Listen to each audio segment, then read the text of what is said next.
Hai semuanya, terima kasih sudah klik video ini. Berlibur di luar negeri mungkin jadi impian beberapa orang. Apalagi dengan segala keindahan yang bisa kita lihat dengan mudah di sosial media. Tapi apakah kalian mau untuk tinggal dalam waktu yang lama di luar negeri? Nah, cerita kali ini datang dari orang yang bekerja selama bertahun-tahun di luar negeri dan gak mau pulang ke Indonesia. Gimana kelanjutannya? Oke, langsung aja mari kita mulai ceritanya.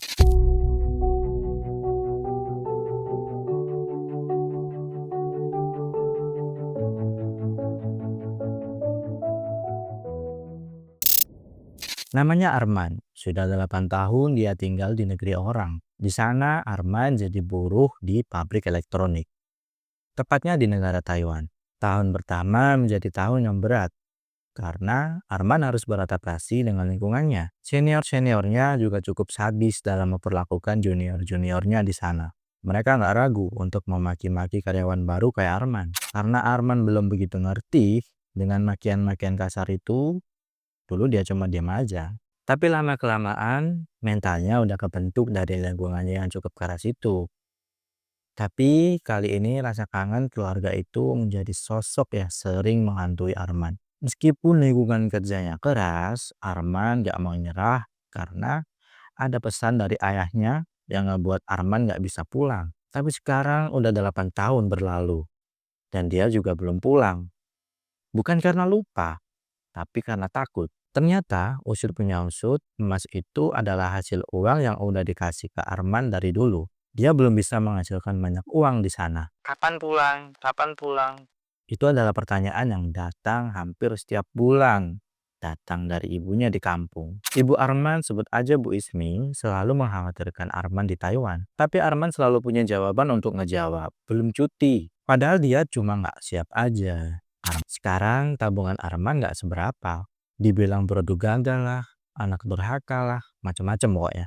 Dan kalimat-kalimat lain yang sering dia dengar kalau ibunya lagi video call sama Arman. Arman tahu semua orang menaruh ekspektasi tinggi dengannya. Cuman yang paling ganggu adalah kabar miring tentang Arman yang takut pulang karena gagal di sana. Kalau untuk gaji sih sebenarnya lumayan gede. Tapi sebanding dengan biaya hidup di sana yang tinggi. Dan lagi, bapaknya pernah bilang kalau di sana belum sukses, mending gak usah pulang. Malu-maluin keluarga katanya. Sebenarnya banyak juga kok orang-orang dari desanya yang merantau ke luar negeri, terus balik lagi dalam waktu 6 bulan, 9 bulan.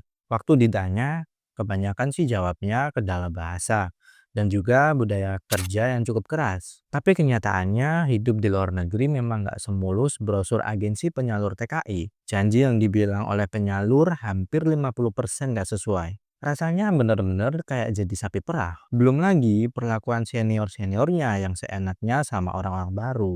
Banyak juga di sekitar tempat Arman beredar kabar karyawan senior asli Taiwan karena mereka nggak suka sama orang-orang asing yang kerja di sana. Bukan cuma Indonesia aja.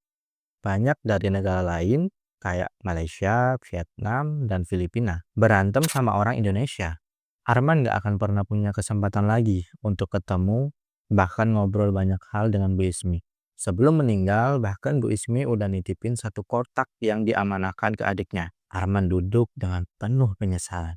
Arman takut pulang karena selama kerja di Taiwan, kondisi keuangannya masih tetap sama aja. Arman harus rela sering lembur karena tanggungan hutang orang tuanya juga yang cukup gede, sekitar 400 jutaan. Tabungan itu sebenarnya sempat terkumpul, dan ibunya sakit yang alhamdulillah nggak parah. Orang-orang di kampung selalu bilang, wah si Arman kerja di luar negeri pasti duitnya banyak.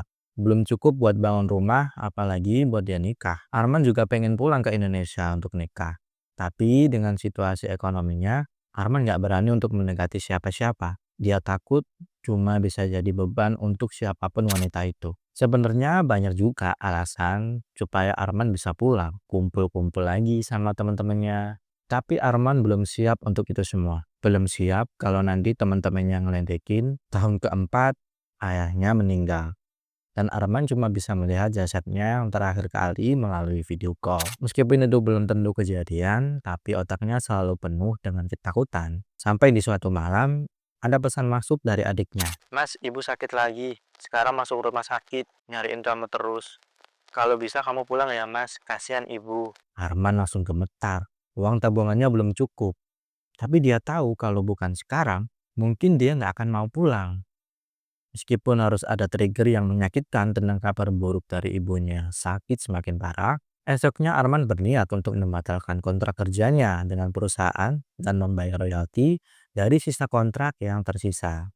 Setelah semua urusan beres, Arman balik pulang ke rumahnya. Tapi sebelum Arman ketemu ibunya, kabar duka datang di saat yang gak tepat. Bu Ismi meninggal di usianya yang ke-60 tahun saat itu. Tahun kelima dan keenam, Arman sering ambil lemburan. Arman banyak mendapatkan bujingan tentang dirinya. Arman belum sempat melihat Bu Ismi untuk yang terakhir kali dan belum sempat untuk ngucapin maaf karena udah merantau terlalu lama. Malam itu, Arman duduk sendirian termenung di dapur mes buruh. Sekarang semuanya sudah terlambat. Dia bilang dunianya sekarang udah hampa. Tapi habis juga karena adiknya masuk kuliah, Arman tetap memutuskan untuk pulang. Lalu kembali menata hidupnya dengan melamar kerja di pabrik yang masih beririsan dengan pekerjaannya sebelumnya. Nah, balik lagi ke cerita Arman. 3 tahun pertama, dia cuma bisa ngirim uang cukup untuk makan orang tuanya dan sekolah adiknya yang kerja jauh, tapi nggak sukses dari tanah rantau. Nggak ada lagi sosok ibu yang selalu menerima Arman apa adanya. Faktanya, ibunya nggak pernah nuntut hal yang macam-macam dari dia. Ya, atau ketemu lagi sama Bu Ismi, ibunya. Kotak itu berisikan emas yang udah dibeli oleh Bu Ismi. Dan yang paling mencengangkan adalah belum lagi cibiran-cibiran orang yang ngomongnya pedesnya setengah mati. Bu Ismi ngasih emas itu untuk Arman. Dan sebentar lagi Arman akan melamar pujaan hatinya. Namanya Sinta. Ibunya nggak pernah mempermasalahkan uang. Ibunya cuma peduli satu hal, hartanya yang paling berharga, yaitu anak-anaknya. Hancur rasanya waktu Arman tahu realita yang ada di pikirannya untuk sukses, ternyata berakhir penyesalan yang paling dalam. Meskipun dulu Bu Ismi memohon-mohon untuk nggak berangkat, tetapi namanya pilihan hidup, Bu Ismi coba untuk terima keadaan. Dan sekarang Arman sudah bekerja di pabrik yang berhubungan dengan kerjaan Arman sebelumnya.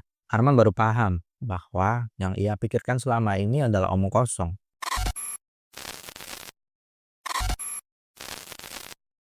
Meskipun orang tuanya nggak ada di sana menyaksikan Arman dan Sinta nanti di pelaminan, Arman berusaha kuat meskipun penyesalan itu masih mengganggunya. Dan itu dia cerita sebuah penyesalan dari Arman. Kadang sebagai manusia, kita sering banget lupa tentang hal yang paling berharga. Dan keluarga adalah sesuatu yang sangat berharga. Semoga kita semua masih diberikan kesempatan untuk membahagiakan orang-orang yang kita cintai. Dan itu aja cerita yang ditulis oleh Arman. Kalau kalian punya cerita pengalaman hidup yang mau dibacakan, kirim aja ke email yang ada di deskripsi. Terima kasih sudah menonton. Saya Lendra. Bye.